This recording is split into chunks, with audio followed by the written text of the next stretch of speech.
আসসালামু আলাইকুম। বাংলাদেশ ক্রিকেটে অনুশীলনের জন্য আধুনিক প্রযুক্তির ছোঁয়া লেগেছে বেশ আগেই। তবে এবার ক্রিকেটারদের আরও দক্ষ এবং নিজেদেরকে ঝালিয়ে নেওয়ার জন্য প্রথমবার বিসিবিতে নিয়ে আসা হয়েছে স্পিন বোলিং মেশিন। এর আগে আমরা দেখেছি যে মেশিনগুলো ব্যবহার করা হতো ক্রিকেটারদের অনুশীলনে, সেগুলো হচ্ছে যে গতির জন্য এবং বাউন্সিংয়ের জন্য সেই মেশিন দিয়ে অনুশীলন করছে ক্রিকেটাররা। কিন্তু প্রথমবার বাংলাদেশে নিয়ে আসা হয়েছে স্পিন বোলিং মেশিন। শাহরিয়ার নাফিস জানিয়েছেন যে এই মেশিনটি নিয়ে তারা বেশ কিছুদিনই আলোচনা চলছে এটি আনার জন্য। তবে তারা শেষ পর্যন্ত এই মেশিনটিকে নিয়ে আসার প্রক্রিয়া শুরু করেন এবং সেটি আজকে একাডেমি মাঠে প্রথম দেখানো হয়েছে। এটি আনতে বাংলাদেশ ক্রিকেট বোর্ডের প্রায় 16 লক্ষ টাকার মতো খরচ হয়েছে। আমরা জানি যে এই মেশিন অস্ট্রেলিয়া, ইংল্যান্ড এবং নিউজিল্যান্ডের মতো দেশে এগুলা ব্যবহার করা হয়, কারণ তাদের স্পিন বোলার কম থাকার কারণে এই মেশিন দিয়ে তারা অনুশীলন করেন।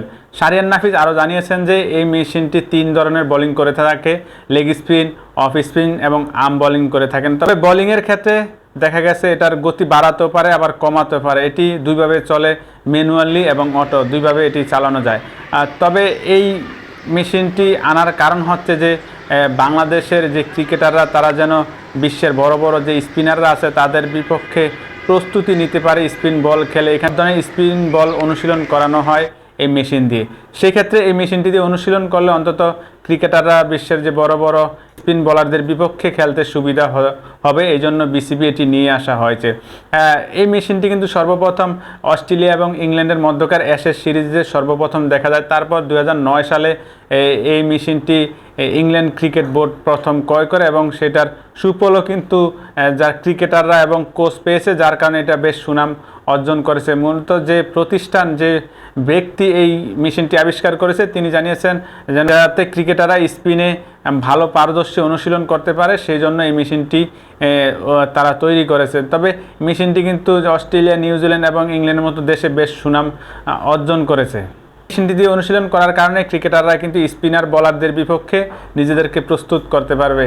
আমরা জানি যে নিউজিল্যান্ড সিরিজের আগে বাংলাদেশ ক্রিকেটারদের অনুশীলন ক্যাম্প চলছে, স্কিল অনুশীলন ক্যাম্প চলছে। সেই অনুশীলন হঠাৎ সোমবার এই মেশিনটি নিয়ে আসা হয়েছে মিরপুর একাডেমি মাঠে। সেই মেশিন দিয়ে আমরা দেখেছি যে ক্রিকেটাররা অনুশীলন করেছেন মিরপুরের এই একাডেমি মাঠে। এখন দেখা যাক এই উন্নত প্রযুক্তির এই মেশিন ব্যবহার করে, মেশিনে অনুশীলন করে বাংলাদেশ ক্রিকেটাররা নিজেদেরকে কতটা প্রস্তুত করতে পারে, সেটাই দেখার বিষয়।